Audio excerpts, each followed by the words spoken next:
ఈ లోకంలో నీ సంతోషాన్ని కోరేవాళ్ళు ఉన్నారు అని అంటే అది నీ తల్లిదండ్రులు మాత్రమే.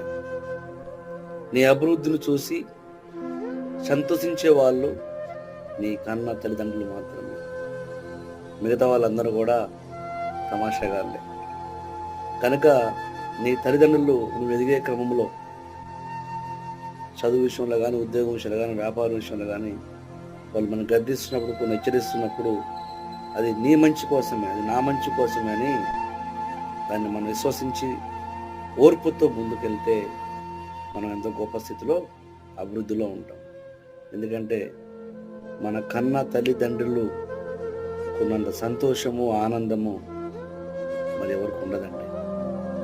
మనం కని పెంచి, మన చదివించి, మన కోసం వాళ్ళ జీవితాన్ని త్యాగం చేసుకున్నారు కాబట్టి వాళ్ళకే ప్రేమ ఉంటుంది. God bless you.